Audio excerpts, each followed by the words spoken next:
What's going on, everyone, and welcome into Expected Bets for your go-to podcast for all things hockey betting. I'm Gator Betting, joined by my two co-hosts today. We got Gretzky Betskis and Franco the Banker.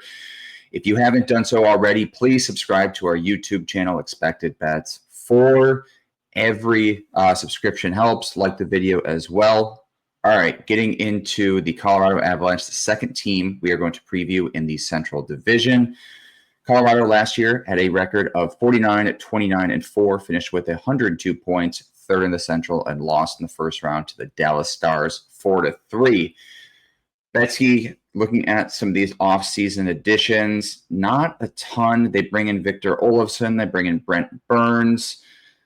Brock Nelson was a trade deadline acquisition, but this team remains fairly kind of intact from last year. I know they're a contender. They're not a contender. People are kind of down on Colorado, it feels like, this year. But again, with McKinnon and Makar, they're never really out of things. Yeah, it's kind of similar thoughts to Edmonton having McDavid and Draisaitl, but yeah, there is one key addition here, and granted, it happened before the trade deadline and not during the offseason, but Mikko Rantanen is still not a Colorado Avalanche, and this will be their first full season without him. What is very, very odd to me, though, is every time I look at their roster, I'm either not used to factoring in Rantanen being on that lineup, or I look at a forward group that looks so much more complete than last season that I actually think this team is getting a little bit too soured on. They somehow had 102 points last season, which really feels kind of crazy to me. I do think the Central is stronger than it was last year. Utah Mammoth are better. St. Louis really got good at the end of the season after Bennington got fucking roided up from the Four Nations. And Minnesota injury Minnesota issues. probably won't have the same injury issues. Yeah. But Colorado had injury issues too. I mean, Lehkonen was in and out of the lineup. Same Nichushkin's always in and out of the lineup. I remember last season, I think their current fourth line was playing as their third line, and they essentially had just AHL lifers mixing into the roster. I'm pretty sure they had to run 7D several times during the season. If this team can actually stay healthier than last year, and Natchez continues to find chemistry with McKinnon, and then this is a big one, if Landeskog can come back and be a tough two-way second line guy, I think I like this team on paper more than with Rantanen and AHLers and the depth. It's almost flashback season for Colorado Avalanche fans with the Natchez contract pending. I mean, last year has a deal right now. How much, if they're going to pay him, if they're not going to pay him, it's a crazy situation going on right now. But Franco, I did want to get into more of the Landeskog news. He returned for the playoffs.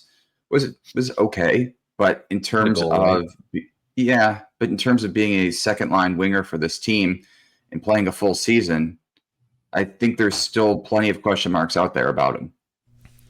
Yeah, we don't know where he's going to be, but now he's had a full off season to get ready, even further removed from the injuries. So he might be the biggest addition of all, honestly. If we're talking about, the additions over the offseason, this feels like kind of like a cheat one to an extent. I mean, if he can even come close to his old form, that is a steal.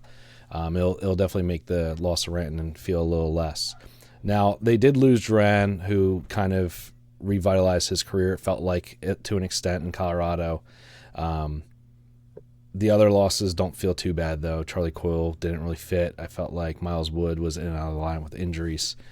Another injury that you didn't mention, though, is Ross Colton. I mean, I don't know if you guys remember how hot he was to start the season last year. It seemed like he was scoring every game. Shot props monster for everybody. He was so unbelievable. He was so good. And then he got injured and he lost a good chunk of the season and never kind of really returned that form. So he's another guy that kind of like feels like an addition to what we saw at the end of the season, right? So yeah, I think the top three looks really good as far as what you're offering. Down the middle looks all right, I guess. It's not perfect. But yeah, you can't count on a team that has Makar, McKinnon, and they made huge moves flipping up their goaltending in the middle of the season last year too. I mean, I'm still not a big believer in Mackenzie Blackwood. Woods. He's all right. Another guy kind of with injury concerns, but still, I think this goaltending going into the season is better than it was going into last season, and that's can't be understated either. Yeah. One more comment. This is also the best center depth they've had since Kadri was on this roster. We all just kind of glossed over Brock Nelson here, and this is a guy who had 36 goals on 75 points 2 or 3 seasons ago. So he feels old, but I think maybe we're just kind of bored of him because of what he is on the Islanders, and he probably had more opportunity to put up net goals with that team, but he's a solid two-way guy, and he can score. So, yeah, I don't mind the addition of Burns on their third D pairing as well. I think it's some added depth that they need.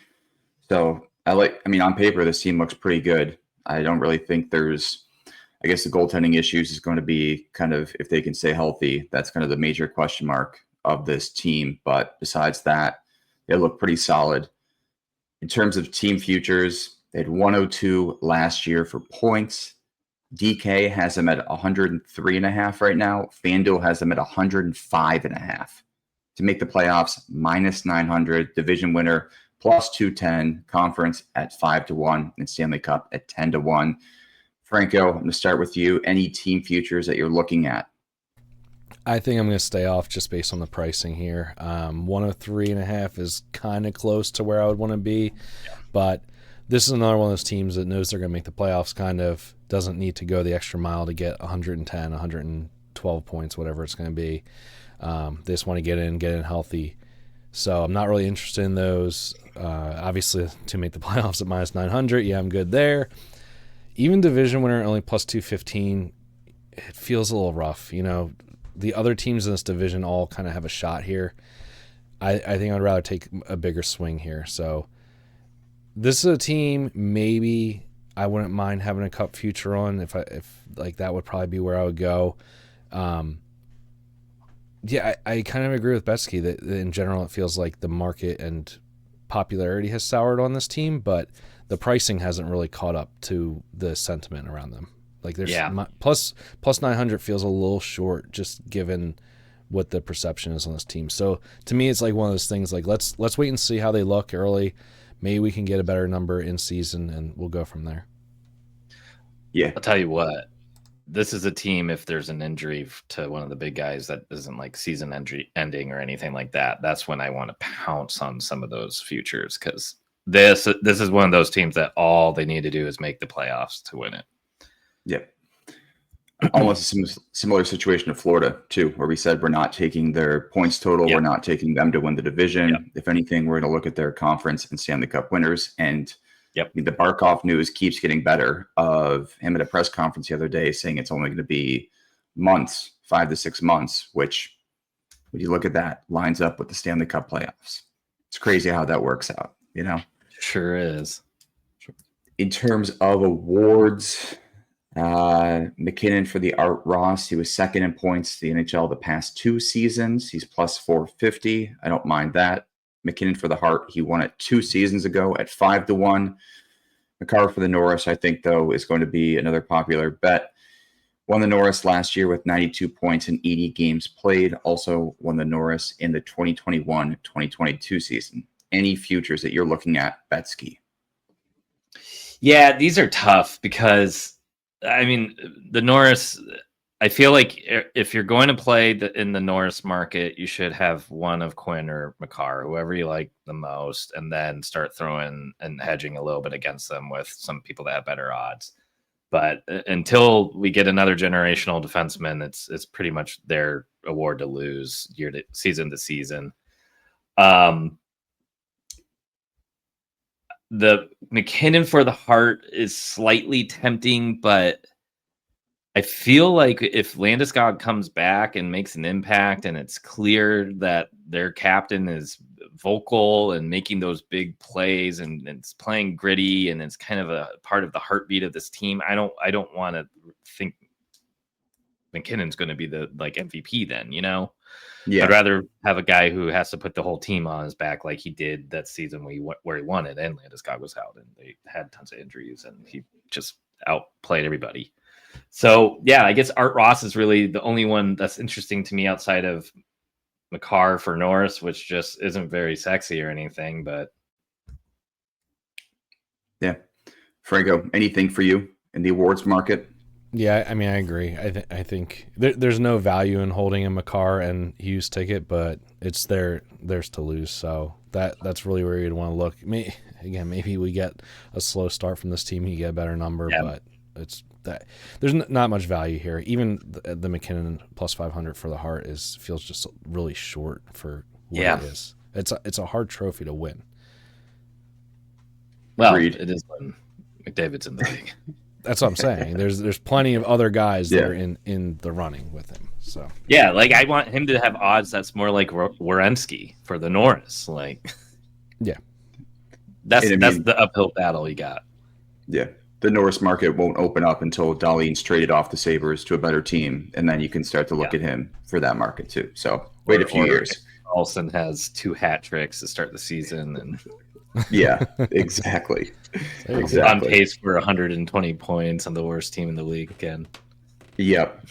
In terms of player futures, McKinnon's at 35.5 goals. Makar's at 24.5. Makar had 30 last year, which was his career high. McKinnon had 32 last season, 51 in the previous year.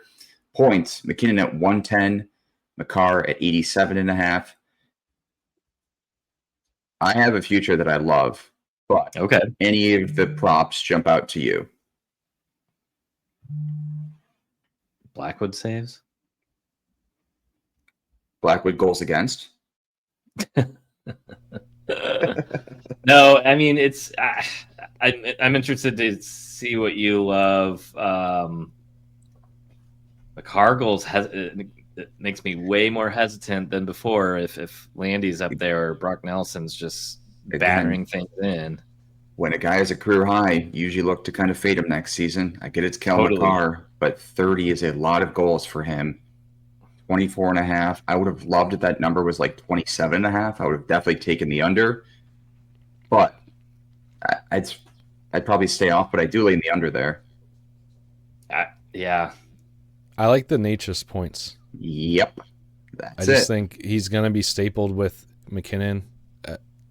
Another year in the system, you know, he got there midway through the year and still put up 83 points coming from a Carolina team, which we know kind of stifles your offensive upside.